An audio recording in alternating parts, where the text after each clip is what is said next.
नमस्कार, मैं हूं doctor Suman Mishra, associate professor political science, Nari Shiksha Niketan PG college, Kaiserbagh, Lucknow.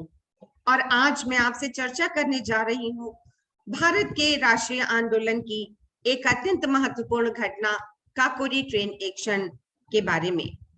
Kakori train action day, इसके नाम जो इतिहास में दर्ज हैं वे हैं काकोरी ट्रेन डकैती, काकोरी कांड, काकोरी षड्यंत्र केस इत्यादि। अभी हाल ही में वर्ष 1921 में उत्तर प्रदेश की सरकार द्वारा काकोरी षड्यंत्र का नाम परिवर्तन करके इसे काकोरी ट्रेन एक्शन डे का नाम दिया है। और हमारे युवा मुख्यमंत्री श्री योगी आदित्यनाथ जी का कहना है कि भारत के राष्ट्रीय आंदोलन में हमें युवा क्रांतिकारियों की भूमिका को एक नए नजरिए से देखने की आवश्यकता है।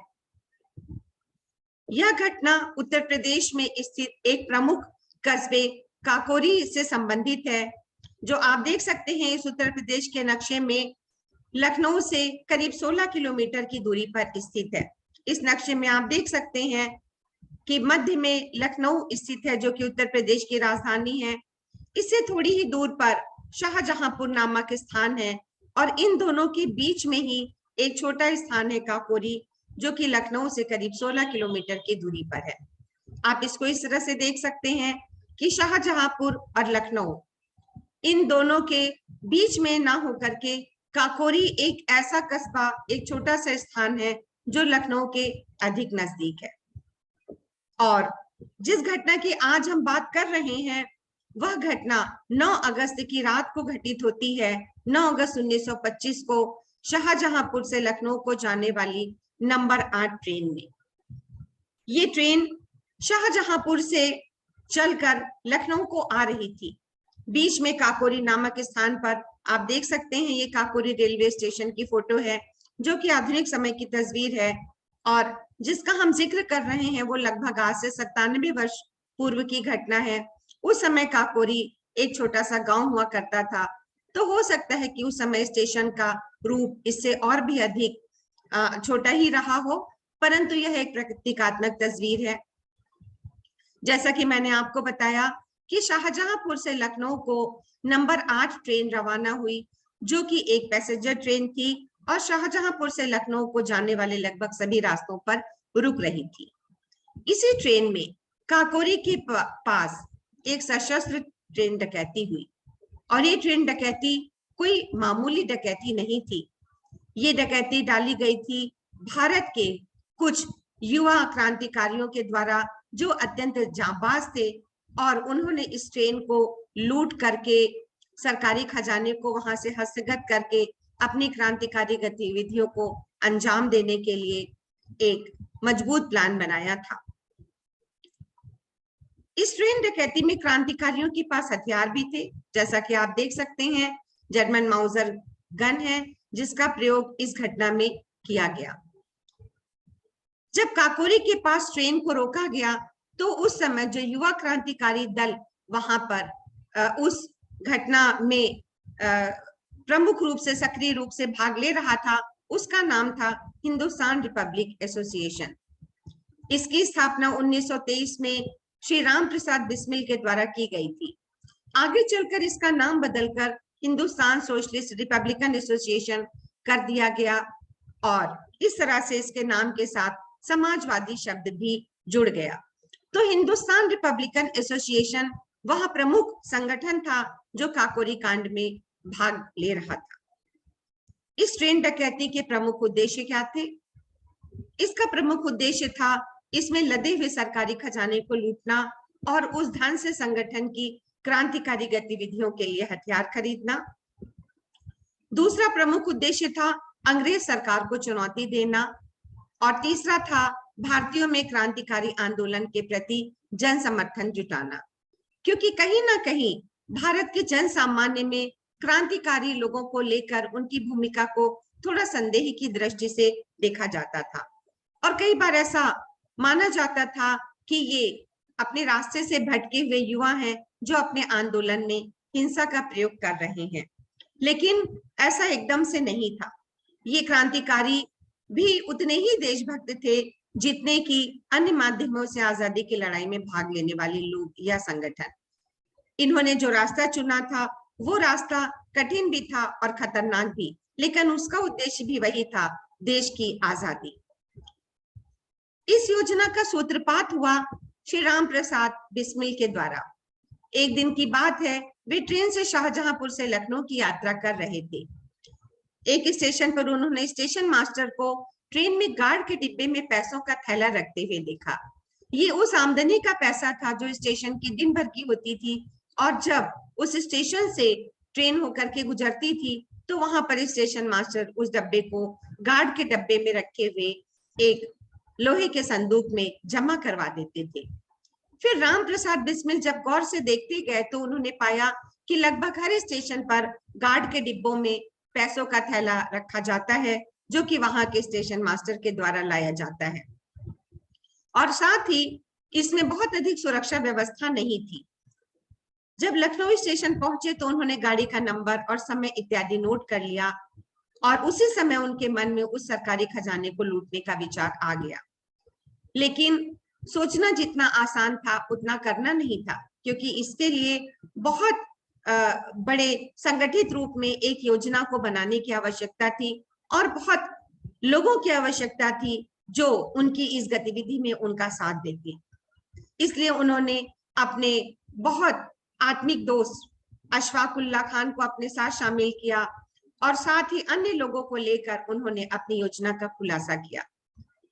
पर इसकी योजना बनाने में थोड़ा समय लग गया, और उन्होंने इसके लिए काशी, कानपुर, लखनऊ और आगरा इत्यादि स्थानों से अनेक क्रांतिकारियों को इकट्ठा किया और लूट का पूरा खाका तैयार किया।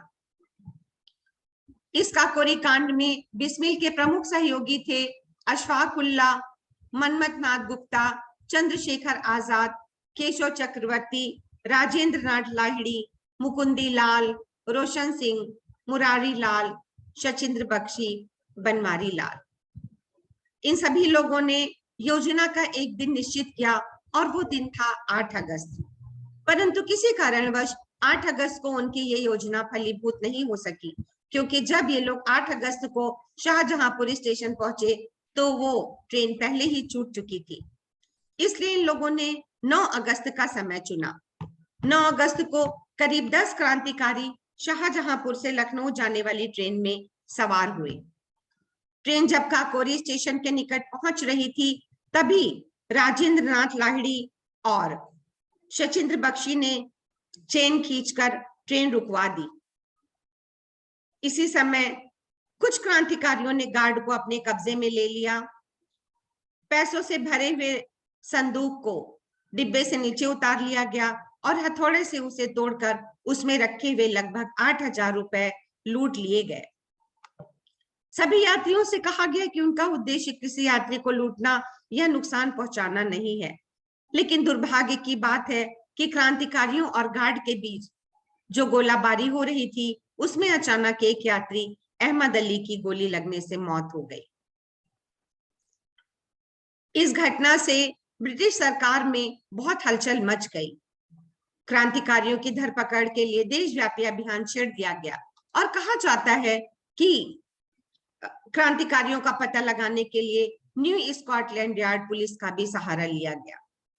भारत में सीआईडी अफसर तसद्दुक हुसैन ने ब्रिटिश सरकार की काफी सहायता की। वे स्थानीय थे और उन्होंने यहाँ के लोगों से उनकी भाषा में और उनकी जानकारी को एकत्रित करते हुए ये पता लगाया कि 9 अगस्त की शाम को शाहजहांपुर से कौन लोग बाहर गए और कौन लोग उसके पूर्व वहां आए, और धीरे धीरे करके उन्हें पता चल गया कि कौन कौन लोग इसमें शामिल थे, और पूरे देश भर में अभियान छेड़ दिया गया उन लोगों की गिरफ्तारी के लिए जो इस कांड में प्रत्यक्ष या परोक्ष रूप से शामिल थे। लगभग 40 क्रांतिकारी इस केस में गिरफ्तार किए गए, जिनकी गिरफ्तारी पूरे देश से हुई थी। कुछ के नाम हैं चंद्रधर जौहरी, शीतला सहाय, ज्योति शंकर दीक्षित, भूपेंद्र नाथ सान्याल, दामोदर स्वरूप सेठ, रामनाथ पांडे, देवदत्त भट्टाचार्य, योगेश चंद्र चटर्जी, गोपी मोहन, रामदत्त शुक्ल, राम रत्न शुक्ल, राम दुलारे त्रिवेदी इत्यादि। इस केस में अंग्रेज सरकार द्वारा क्रांतिकारियों के खिलाफ एक मुकदमा चलाया गया और इस मुकदमे में जो अंग्रेज सरकार के वकील थे उनका नाम था पंडित जगत नारायण मुल्ला। काकोरी कांड के अभियुक्तों पर जिस स्पेशल अदालत में मुकदमा चलाया गया उसके जज का नाम था मिस्टर एंड्रूज हैमिल्टन। वे प्रमुख वकील जो क्रांतिकारियों की तरफ से मुकदमों की पैरवी कर रहे थे वे थे श्री गोविंद वल्लभ पंत, श्री चंद्र भानु गुप्ता, श्री गोपीनाथ श्रीवास्तव, श्री R.M. बहादुर जी, श्री कृपा शंकर हजेला, श्री B.K. चौधरी, श्री मोहनलाल सक्सेना, श्री अजीत प्रसाद जैन। कहा जाता है कि राम प्रसाद बिस्मिल ने अपने मुकदमे की पैरवी स्वयं की और उन्होंने अपने कानूनी तर्कों से जज को भी बहुत विस्मित किया और उसने पूछा कि बिस्मिल ने अपने कानून का ज्ञान कहां से प्राप्त किया है। ये मुकदमा करीब 2 साल तक चलता रहा और इसकी प्रमुख सजाएं जो क्रांतिकारियों को दी गई वे अलग अलग प्रकार की कैदों की सजा थी।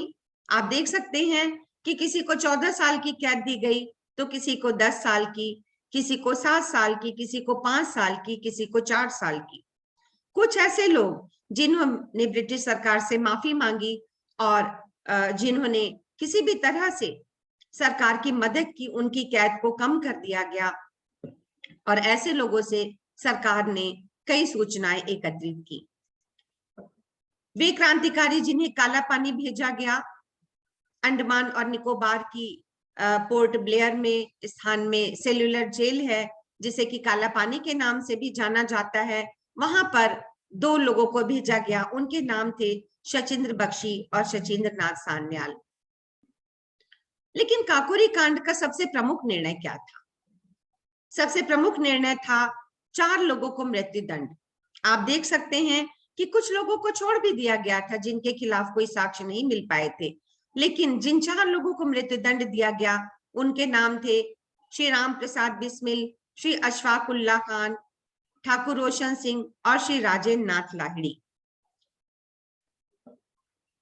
इन चारों युवाओं को फांसी की सजा सुनाते ही पूरे देश भर में विरोध की लहर फैल गई और हर तरफ क्रांतिकारियों को मृत्यु दंड देने के खिलाफ विरोध प्रदर्शन होने लगे, लेकिन अंग्रेज सरकार नहीं पसीजी और इन चारों सपूतों को 17 से 19 दिसंबर 1927 के बीच अलग अलग जेलों में फांसी की सजा दी गई। वे विभूतियां जिन्होंने क्रांतिकारियों का समर्थन किया उनमें श्री मोतीलाल नेहरू, श्री मदन मोहन मालवीय, श्री मोहम्मद अली जिन्ना, लाला लाजपत राय, जवाहरलाल नेहरू, गणेश शंकर विद्यार्थी, शिव प्रसाद गुप्ता, श्री प्रकाश, आचार्य नरेंद्र देव इत्यादि शामिल थे। और इसके साथ ही पूरे देश में लगभग हर तरफ क्रांतिकारियों के पक्ष में जन समर्थन उमड़ रहा था। ब्रिटिश सरकार से दया की अनेक अपीलें की गई, लेकिन उनके द्वारा दिए गए ज्ञापन पर ब्रिटिश सरकार ने कोई भी ध्यान नहीं दिया और फांसी की सजा को उम्र कैद या किसी अन्य सजा में वे बदलने को तैयार नहीं हुए। अंततः देश की इन 4 महान आत्माओं को 4 अलग अलग जेलों में फांसी दी गई। आप देख सकते हैं कि ये कितने युवा क्रांतिकारी हैं और अंग्रेज सरकार इतना डर रही थी कि एक स्थान पर भी उनको फांसी नहीं दिया, बल्कि उसके लिए अलग अलग 4 जेलों को चुना गया। राम प्रसाद बिस्मिल को गोरखपुर की जेल में फांसी दी गई, अशफाक उल्लाह खान को फैजाबाद की जेल में, पश्चिम बंगाल की धरती पर पैदा होने वाले राजेंद्र नाथ लाहिड़ी को गोंडा की जेल में फांसी दी गई, तो ठाकुर रोशन सिंह को नैनी जेल इलाहाबाद में। ये एक तस्वीर है जो क्रांतिकारियों को सजा देने के बाद उनकी एक सामूहिक फोटो ली गई है, जिसमें आप देख सकते हैं नीचे इनके नाम भी लिखे हुए हैं। एकमात्र क्रांतिकारी जो नहीं पकड़ा जा सका था इस केस में, उनका नाम था श्री चंद्रशेखर आजाद।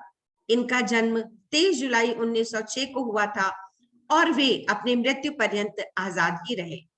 उन्हें काकोरी षड्यंत्र केस में शामिल होने के बाद भी किसी भी तरह से पकड़ा नहीं जा सका। 27 फरवरी 1931 को प्रयागराज में एल्फ्रेड पार्क नामक स्थान पर, जिसे आज आजाद पार्क के नाम से जाना जाता है, वहां पर एक मुठभेड़ की घटना हुई जिसमें चंद्रशेखर आजाद ने स्वयं को गोली मारकर इस संसार को विदा कहा। वे अपनी मृत्यु तक आजाद ही रहे और उन्हें अंग्रेज सरकार अंत तक नहीं पकड़ सकी। अगर हम एक तुलनात्मक आंकड़े पर नजर डालें तो इस लूट में क्रांतिकारियों द्वारा जो धन लूटा गया था वो लगभग 8,000 रुपए था। कहीं कहीं ये संख्या 4600 रुपए भी बताई जाती है। जो भी हो, ये धन कोई बहुत अधिक नहीं था, लेकिन सरकार द्वारा पूरे मुकदमे की कार्यवाही और क्रांतिकारियों की धरपकड़ में जो धन खर्च किया गया वो लगभग उस समय 10 लाख था, जो बहुत अधिक था। भारत में क्रांतिकारी आंदोलन के क्या कारण थे? क्या कारण था कि युवाओं ने हिंसा का रास्ता चुना?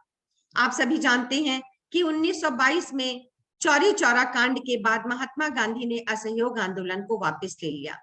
इससे युवकों में बहुत निराशा फैल गई और उन्हें लगा कि शायद वे आजादी के निकट थे और इस समय इस आंदोलन को वापस नहीं लेना चाहिए था। इसीलिए इन लोगों ने आजादी की लड़ाई में क्रांति का रास्ता चुन लिया। उनका विश्वास था कि सशस्त्र क्रांति से ही अंग्रेजों को देश से निकाला जा सकता है, लेकिन ये रास्ता आसान नहीं था। इसमें उन्हें अपना सर्वस्व बलिदान करना था और उसमें लेश मात्र भी हिचकना नहीं था, क्योंकि पकड़ लिए जाने पर क्रांतिकारियों को बहुत कड़ी सजाएं दी जाती थी।